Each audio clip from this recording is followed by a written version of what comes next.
Greetings, I am Tom Merle. Welcome back to this special series of the celebration called Gifts for You.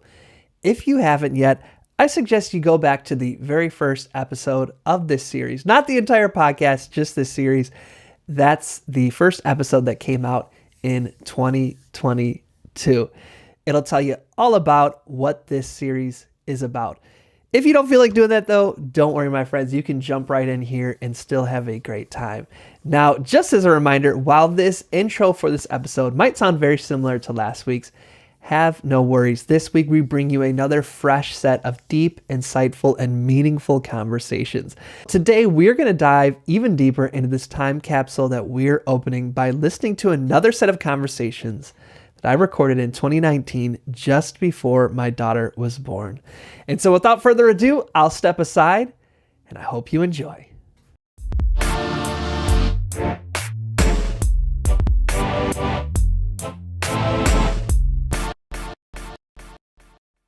Well, Kikanza and Auntie Kikanza, thank you so much for agreeing to be a part of this. You're someone that's very, very special to both myself and Adora. And we hope that as the years go on, that is something we can gift to our child too. There's our introduction, introducing you to and the relationship that you will both form. So thank you.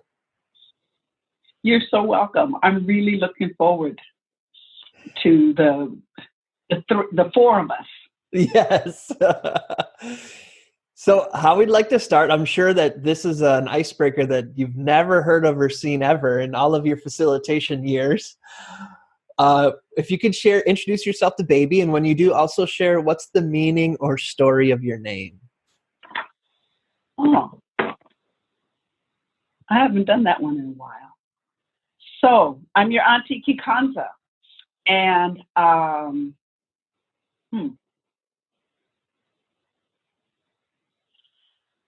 So I have many names, and Kikanza is my favorite name. And the best role that I have is Auntie. The people who call me Auntie are the people that I love the most in the whole world. And it's because I don't have to be a parent. It's because I can get you when you are at your best, and you can get me when I am at my best. And my name, Kikanza Nuri, means my warm light. And I would hope that I can be one of the warm lights in your life. When I get to the opportunity to hang out with you, Kikanza, the thing that's in the foremost of my mind is to listen. And so I want to start with that. What would you like to share with baby? Unprompted, anything that you want to speak to, what would you like to share? You better enjoy being in diapers and having people feed you, because it only gets worse.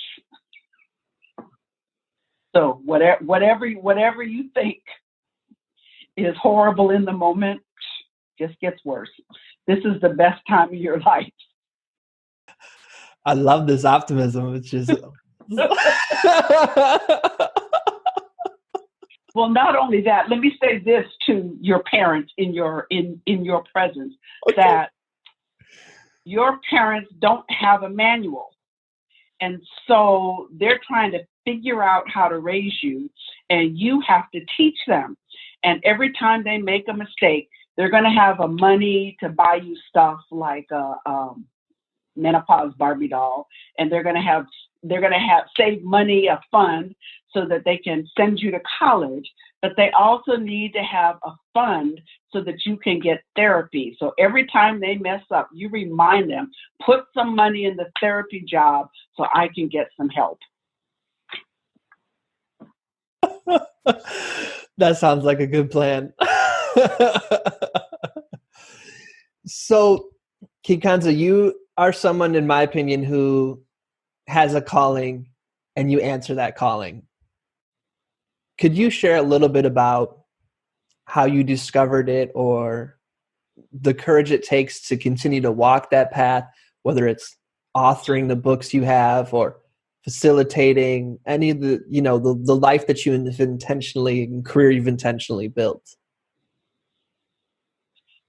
So I'm a good teacher, and people recognized that when I was a kid, and I thought that I was supposed to be a teacher of children. And I realized very quickly that that was not my calling. And it took me a while to figure it out, but my calling is to work with adults who have jobs at their work sites and to help both the people and the organizations that are in transition or ought to be in transition. So I'm good with little people for little periods of time, but I'm better with adults. And so that's how I knew what I was supposed to do. I work as a consultant because I never really wanted a job. And I learned early on about myself that I don't work well constrained by other people's rules. And so I chose freedom. So I had to find a way where I would be free to be creative and I would be free to explore and discover, and I would be free to use as many of my gifts as I could. One of the things that you shared with me on one of our walks, you said, don't give away your power. And I feel like you're someone that's a really good role model for what that looks like in action. What can you share with baby about that, about owning their power, owning their voice? What? Well, babies know how to hold on to their power really, really well. So I would say, if you can, to remember what it's like. This is the best time of your life because you control everything. You can take up all the air in the room, and all the adults around you are going to be saying, "Oh, aren't they adorable?" So you want to use your power for good, but at the same time, remember that as you learn to walk and talk and do all kinds of things, that with everything you learn, you will have rules. People will be giving you rules to how to use what you learn and what they define as an appropriate way. And I would say that when you are your youngest, you will still be able to hear your strongest voice. And if you can remember what that sounds like, you are still able to tap into the rhythms of the universe and hear the whispers of the universe most clearly. And if you can hold on to that and listen to those voices first, trust your heart, and listen to what most people can't hear, you will be able to hold on to your power and use it in a way that will make you an extraordinary human being and make the people around you really, really happy that you're there. I love that. So one of the wonderful ways that Adora and I have been able to continue to grow in relationship with you is through your salons. What for you is the importance of people sitting around a table and having a focused conversation? What would you like to share about baby, or what kind of sales job do you want to do on the importance of something like that? It's important to me, and I don't know if it would be important to baby.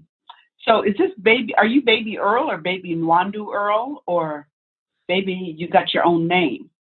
So here's the way we did it is I picked the last name, so Adora gets to pick the first and second name.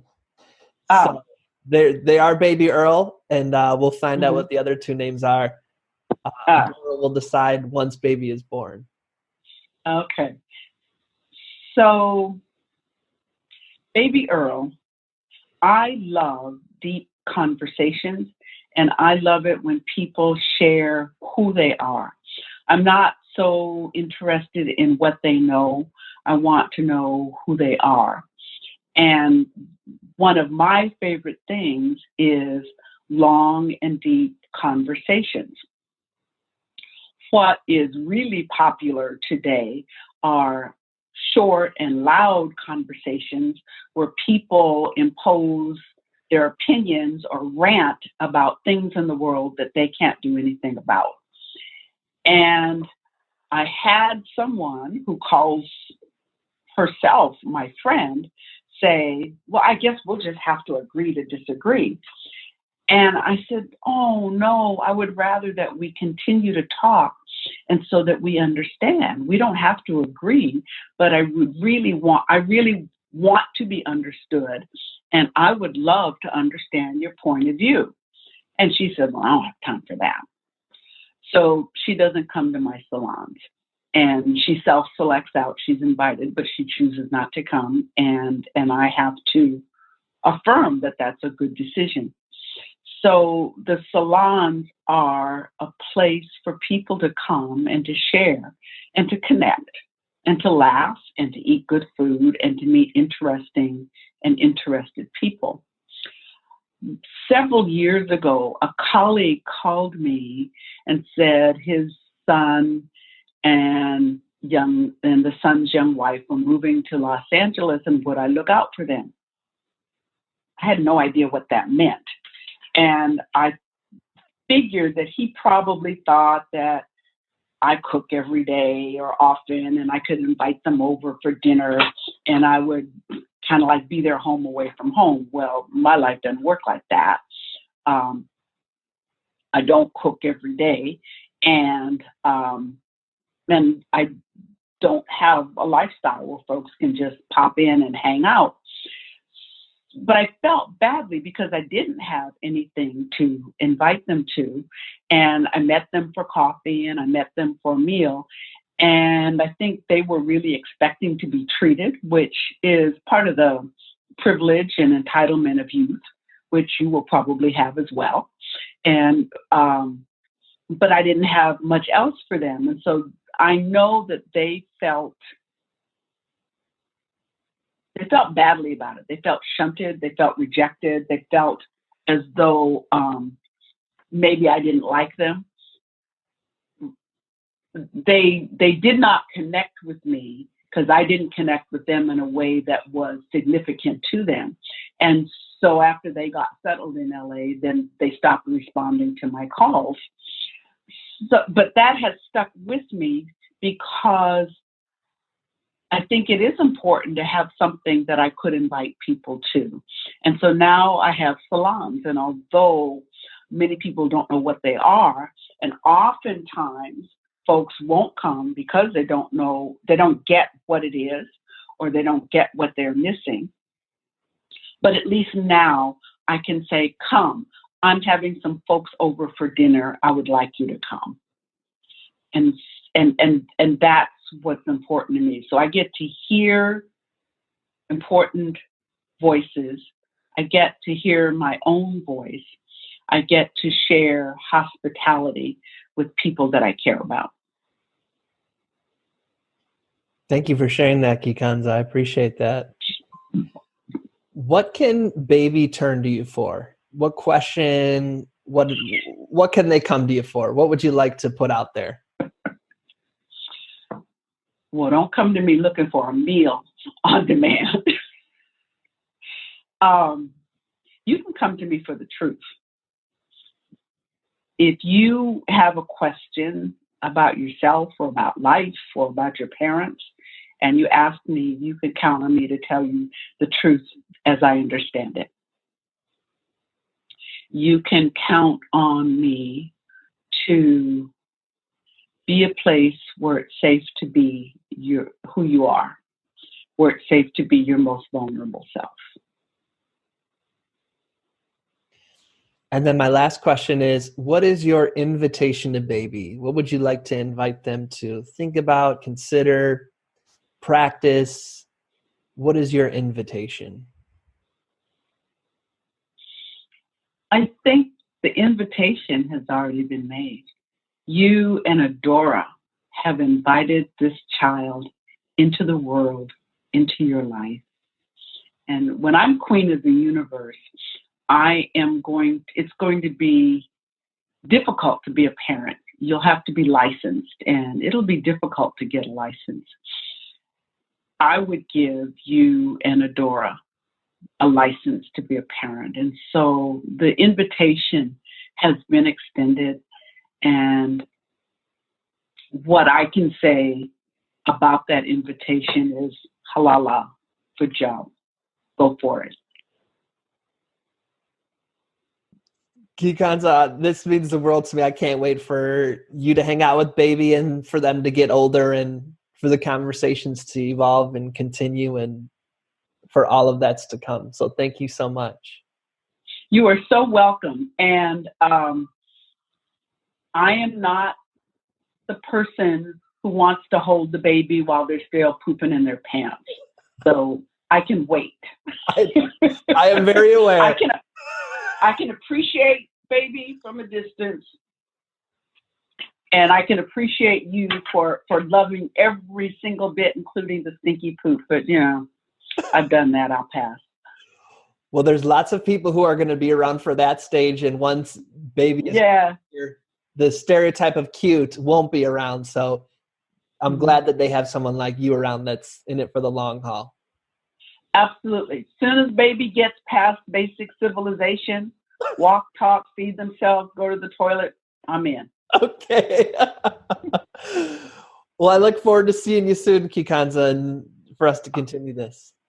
Yeah. All righty. Thank you so much. Thank you. I'll see you soon. All righty. Bye-bye. Thanks for the lesson. My pleasure. Bye. All right, my brother. Thank you for being a part of this. Of course. I'm here for you. So we're going to have you start off by introducing yourself to my child, by sharing your name, of course. And I want you to share with them what your name means to you or your relationship with your name or anything about your name that you want to share. Well, baby, my name is Travis Ray. I am your dad's best friend. I've known your dad ever since we were just little people, about 4 or 5 years old. And we went through a lot together, and I've grown as a person because of your dad, and he's been there for me for all through the hard times and the good times. And my name, to me, Travis, doesn't have too much of a meaning to me. I do know how my name was picked. It was picked out of a hat. My name was supposed to be Spencer, but my name is Travis, which I definitely think I fit Travis. I definitely fit that name. So, but yeah, that's what I got. No, we got to talk about that. Picked out of a hat?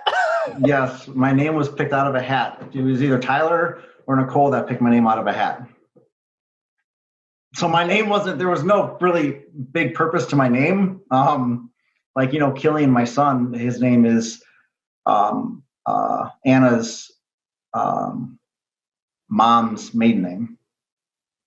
So that's where that name came from. So, but my name doesn't really have any meaning. It's just a happenstance, and here I am. That's awesome. Oh yeah. So, I don't have very many people I've stayed in touch with as long as I've stayed in touch with you. Mm-hmm. So you're going to be one of those people that they can ask for those stories about dad from. Oh yeah, I have plenty of those. So let's jump in. Is there a story about dad that you want to either embarrass me about or anything you want to share? I think they might enjoy a little story about dad. Well, dad is a crazy guy. Very wild child. Definitely was a hyper child, living on Elm Island in Waterford, Wisconsin. We definitely did a lot of playing out in the woods. One of the biggest things that I took away from your dad was probably never being too old to play with action figures. We always played with action figures, and we always played with our N64, and we were never too old to play with those. And that's one thing I learned from Grandpa Earl, was that he told me that don't ever let somebody tell you you're too old to play with toys. So that was one of the biggest things I think that I really got out of being a child was a lot of the great aspects of that Earl family brought to my life. So That's awesome. I love that, brother. So how many years did you serve in the military for? 10 and a half years. So maybe you could talk to baby a little bit about what it means to serve a mission that's greater than yourself. Serving a mission that's greater than myself is something that I didn't take lightly. When I joined on a spree, but once I actually got in there and realized what I was serving for and who I was serving, it gave me purpose in life. And I ended up re-enlisting 3 times to stay in the military to serve my country and my people. And I didn't last the full 20, but I sure made it to 10 and a half years. So, but I definitely, doing something that's bigger than myself was an accomplishment in itself. And it was something that I'll never forget. It was definitely a big impact in my life.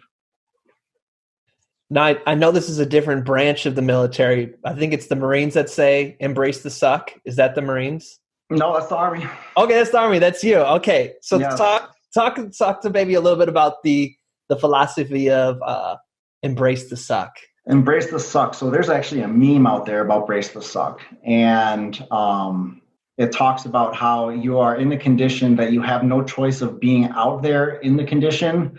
So you have to make the best of the condition, regardless of how bad it is and how unsatisfying it is. So that's what embrace the suck is. You embrace reality and you just kind of move forward. That's kind of how embrace the suck is. But why do that? Like what benefits have you found, or did you find a benefit in it? Was it helpful? Is it something that you recommend? You know, I'm trying to do a little propaganda job here. I definitely well, it's a good, you're doing a good job. I definitely think that it's something that everybody should hear about. I did take it seriously, even though sometimes I took it jokingly, like embrace the suck, like it's terrible. I used to joke around with my buddies in my units when it was like, when I was in Korea and it was negative 25 degrees out and we had to go on a ruck march and walk with all that stuff on us. And we would just make fun of the whole situation and try to keep it upbeat. And embracing the suck got us through the hardest times and the hardest situations that I've ever experienced in my life. And if it wasn't for that, I don't know if that philosophy wasn't part of my life, I don't know how I would have accomplished some of the things I accomplished. I love that. I appreciate that. Mm-hmm. So we're going to get serious. I am an alcoholic, and I also, had, I think, also an addiction to drugs too. So that means that my child is also going to have an inclination towards that as well. If we talk about it's a genetic inclination. Mm-hmm. I know that you also are in one as well. Yes. And so I want to be upfront with baby from a young age. I mean, that this is something when you start to get into high school and you want to experiment and all these things that you need to watch out for. So can you talk a little bit about your journey, what you discovered, anything you want to share on that so that we can normalize these conversations for baby from a young age? Sure. I am an alcoholic. I've been sober for almost 3 years now. And it's not as long as your dad. Your dad's been sober way longer than I have, which is commendable. It's awesome. But I started doing drugs before your dad started doing drugs. Your dad actually got mad at me when he found out I was doing drugs. And he got mad at me when he found out I was smoking weed and stuff like that, because your dad was straight edge for a while. And he definitely got on my case about it, but I just didn't listen. And my family kind of pushed me away from your dad for a little bit, and it kind of really got to me. So I fell back on certain things, certain substances, and my life just started going into a spiral. And I moved out of my parents' house too quickly. I ended up losing my job. I was addicted to cocaine, methamphetamines, alcohol. I did heroin. I smoked weed. I did many things that I regret doing, but I wouldn't be where I am today if I wouldn't have done them. but I wish that I'd be able to approach the day that I have today without doing them, because they didn't do any good for me. They caused a lot of problems. They caused a lot of problems when I was in the military. I was very, very fit. I was one of the top fit people in my unit. I was the bomb pretty much back in the day, but it affected my work life, my addictions, because I was addicted to alcohol so bad that that I ended up having to have my wife leave me. And that wasn't something I took lightly at all. I know that I had a part in it. I'm not going to point fingers. I went and made my amends with her a couple of weeks ago, actually. And it's drugs and alcohol are things that can be bypassed. They're not going to be there to help you. They're not even, I don't even call them a crutch. They're not even worth being called a crutch. They're worthless. They don't do any good for you.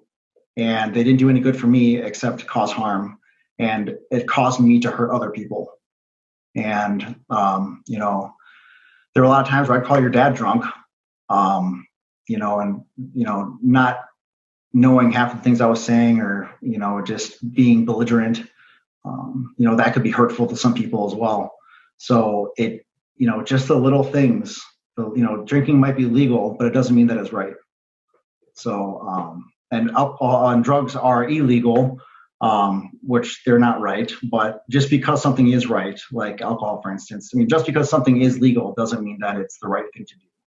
So, one of the best things that I think I got out of your dad actually was knowing that I didn't have to be sober alone, because he went through sobriety. So I knew that if he could do it, I could possibly do it. So it was kind of a stepping stone for me, being able to follow your dad and start doing the right things and starting to fix my life. So I appreciate you having that vulnerability and courage to share that with us, brother. Of course. You talked about forgiveness with Anna, but it also sounds like forgiveness with yourself. Could you talk to baby a little bit about forgiveness? Forgiveness is something that, in order for you to forgive others, you need to forgive yourself first. If you can't forgive yourself for the things that you did in the past, how are you then in turn going to be able to forgive others for hurting you, or to be able to be forgiven by somebody else? Forgiveness is a serious word. It's something that is impactful, and it can really affect somebody when it comes to that. And I think that it's something that needs to be looked at in a serious note, and that forgiveness is a life-changing emotion and a life-changing act that somebody can do for somebody, and especially for yourself. If you do that for yourself, then all it's going to do is carry you through your life in a positive way, because forgiving is something that I think is embedded in everybody. And I think that it's something that is human. It's what it's meant to be. Human is to be able to connect with people in a good way or a bad way or a forgiving way. So that's the way I look at it. I appreciate that, brother. Mm-hmm. One thing that has always been a big part of your life is your love for music. Yes. And, I know you've been in bands, you play the bass. Even now, I don't know if you still do, but when you were, in the South, you were playing bass at your church. Yep. So can you talk a little bit about the power of music, the love for music, and if you want to plug any musical tastes that you think when baby's old enough they should check out, feel free. Well, music is something that affects everybody. I don't care who you are. Every culture has music, some type of instrument. And I love music. It got me out of my head. Sometimes it kept me in my head. But I was able to listen to certain music when I was a kid. So I loved my Britney Spears. She was my thing. And then I attempted to listen to Korn with your dad, but he only let me listen to Twist because it didn't have any swear words on it.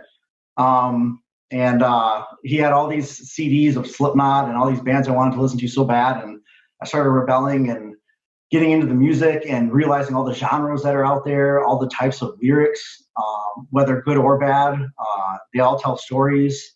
Some of them don't tell stories. Some of them are just nonsense, like rap. It's just total nonsense, but it's okay because I like it, because I like the beat and I like the bass, because I played, I slap with the bass.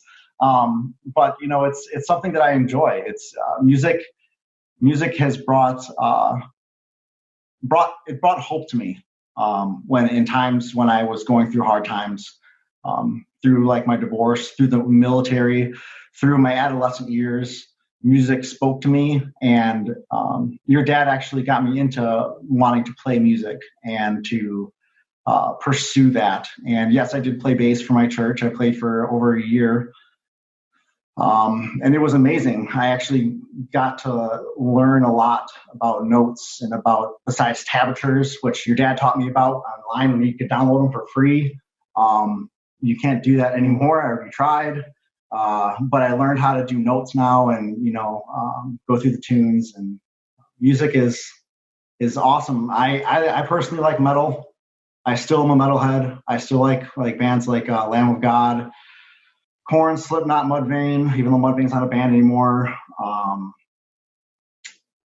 Those kind of music. And I actually listen to Christian music as well. So it's kind of a black and white. Like there's no gray area of music. It's either whoa or whoa, so there's a big difference there, but I like to keep an open mind with music. I always learned that from your dad. He always had an open mind with music as well. So but yeah, I love that playlist. Yeah, Mudvayne's not a band anymore. Oh my goodness. Mm-hmm. So, as you know, our child's going to be multiracial, Black, a person of color. There's going to be a lot of different words people are going to use to label our child. Mm-hmm. And so we're going to be race is going to be a big part of our lives the whole time our child's alive. It's going to be a big part of their life because of the society we live in. And I know for them, it's going to be important for them to know that their white relatives have their back when it comes to race as well. So when they're looking to you to know, is racism something that you're going to be standing up against with them? What would you like to share with them about that? Better hope that I don't find anybody that says anything negative about your race. That's all I'm going to say right now. I'll take care of that situation really quick. I'll come down to Cali and it's going to get real. I don't let race determine a person, and nobody should do that. And I disagree with society and the way that it looks, the culture and the way that it looks at African Americans and Caucasians and Asians. We're all people and we're all in this together. And I got your back, Jack. I got your back all the way to the end, no matter what. That said, you and I in our later years have disagreements when it comes to politics. Mm-hmm. And yet we're still friends and we're able to get on the phone with each other and have a real conversation without yelling at each other. I'm never talking to you again. Why do you think that's important, or why do you think we're able to do that? Because I'm sure baby's going to grow up and have relationships with people they're going to disagree with. Mm-hmm. And yet we're still able to be friends. What do you want to share about that? Why do you think we're able to do that? I think we're able to do that because we've I don't want to say been together because that just sounds different. We've been friends for so long that we went through all of our changes together, and us being able to have our own beliefs and our own ideas of what we think politics should be, religion, all that, we have respect for each other, which I think is something that your child is going to grow up with. He or she's definitely going to be instilled with respect, especially with Adora and you. You guys are definitely going to put that in their lives. And there's nothing better than respecting another person, because you're just going to get it back. At least I hope you should.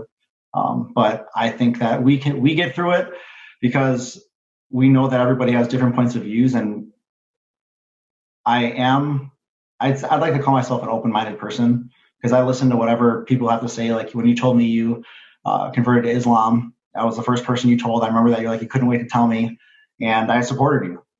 I'm always going to support you. regardless of your political views, your religious views, because that's who you are and that's who I love. So, I appreciate that, brother. of course. What can baby turn to you for? Baby, so it could be a prompt. Baby, you can always turn to me for, or when you need, or if you need to talk about. What can I don't know, because it's kind of hard. I'm saying that in front of Dad. Usually it's kind of like, just give me a call, talk to you a little bit. I'll plug my ears. Well, baby can come to me for anything that he is also comfortable talking to his dad about and not comfortable talking to his dad about. I like for my children, which I can't wait for you to meet. I am always asking what's going on, what's wrong. And I think that I will always be concerned for your child. I will always have that concern. I'll always have that genuine love for your child. I'll treat your child just as I would treat my own. And I would make sure that he or she, the baby, could come to me for anything. Because I'm here to listen, and I'm a good listener, and I give my feedback, and I would never do anything that would alter the upbringing of baby's parents. So. And then my last question is, what would you like to invite baby to do, to think about, to consider, to question, to evolve? What's your invitation? Give me a minute. I want it to be something not just at the top of my head. So what would be something that I would want the baby to ponder about, is what you're asking? Like to view? However you interpret it. Just your invitation. I guess what I learned from Dad is question everything, because that's how you get answers, and follow what you feel is right. That's what your dad did. He converted to Islam. He felt it was right. He's a motivational speaker, which he thinks is right. You know, he does many positive things because he knows in his self that it's the right thing to do for himself and for society at large. So I think the biggest thing is do what you feel is right, that is safe, and that is not harmful to yourself or others. So that's what I got. Well, Travis, I want to thank you so much. I also look forward to baby getting old enough for us to introduce all our favorite hilarious movies to them. Yes, definitely. No, it's good times ahead, brother. I'm looking forward to it. And, you know, I'm not going to be the person they can go to if they want to explore the world of hunting or fishing or all of that kind of stuff too. So I know there's a lot of things they're going to look to you for. So looking forward to all of it, brother. Me too. All right. Love you. Love you too, man. I hope you enjoyed the conversations that I'm sharing with you this week. And I hope you return again next week to continue this series, Gifts for You, and continue to receive the insights, the messages, and if I can use the word again, the gifts that each conversation is ready to share with you. My friends, I thank you for being here with us this week, and I look forward to you returning again next week for the next edition of Gifts for You. As always, I'm wishing you peace and blessings. See you next week. Thank you. One more thing. I'd love to continue the conversation. Feel free to join me at tomearl.com/join. Subscribe below, or let's connect on social media. Tom Earl Artist. Thanks again for watching.